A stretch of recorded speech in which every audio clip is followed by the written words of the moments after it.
चांदनी रात थी। चंदनपुर की तंग गलियों में सन्नाटा पसरा था। हर शनिवार को लगने वाला बाजार जैसे डर से थमा हुआ था। नंदिनी, जो अपने पिता के साथ गांव की बुनाई की दुकान चलाती थी, उस दिन अकेले बाजार गई थी। जैसे ही वह दुपट्टे की दुकान पर पहुंची, 3 लड़कों ने उसे घेर लिया। उनकी आंखों में वहशीपन था। वो कुछ कहने ही वाले थे कि तभी अचानक किसी ने जोरदार आवाज में कहा, हाथ हटाओ, वरना यही हाथ नहीं रहेंगे। वो अर्जुन था, लंबे कद वाला, आंखों में अजीब सी चमक और चेहरे पर ऐसा गुस्सा जिससे हड्डियां कांप जाएं। लड़के भाग गए। नंदिनी घबरा गई, लेकिन अर्जुन की आंखों में कुछ ऐसा था जो डर के साथ आकर्षण भी जगा गया। तुम ठीक हो? अर्जुन ने पूछा। हाँ, थैंक यू, नंदिनी ने कहा और तेजी से निकल गई। अगले दिन दोपहर, गांव के बाहरी हिस्से में स्थित उस पुराने पीपल के पेड़ के नीचे नंदिनी फिर से अर्जुन से मिली। तुम यहाँ कैसे? उसने पूछा। मैं हर शनिवार यहीं आता हूँ, कुछ अधूरी बातें पेड़ों से करने, अर्जुन मुस्कुराया। धीरे धीरे मुलाकातों का सिलसिला चल पड़ा। अर्जुन हर बार उसी पेड़ के नीचे आता, कभी चुपचाप बैठता, कभी नंदिनी को पुरानी कहानियां सुनाता। वो कहता, कुछ पेड़ सिर्फ छाया नहीं देते, कुछ राज भी रखते हैं। एक दिन नंदिनी का बचपन का कंगन जो उसे उसकी दादी ने दिया था, बाजार में गिर गया।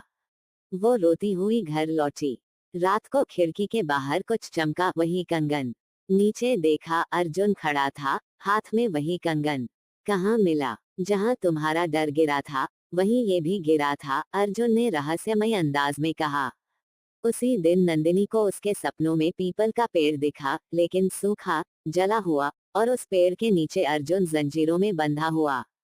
पीपल के पेड़ के नीचे नंदिनी ने अर्जुन को जोर देकर कहा, मुझे सब बताओ। अर्जुन चुप रहा, फिर बोला, मैं इंसान नहीं हूँ, कम से कम अब नहीं।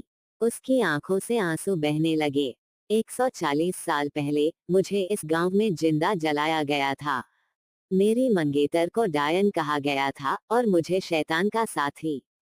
मैं आजाद नहीं हूँ नंदिनी, जब तक कोई मुझे सच में प्रेम न करे, बलिदान न दे, मैं इंसान नहीं बन सकता। गांव में अफवाह फैल गई, अर्जुन एक आत्मा है।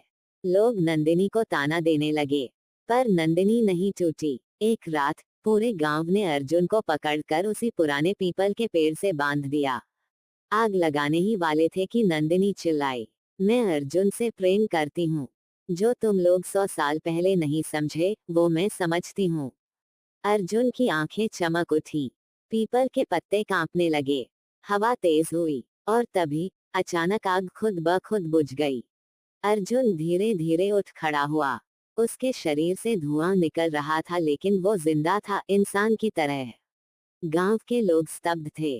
कुछ समय बाद नंदिनी और अर्जुन का विवाह हुआ।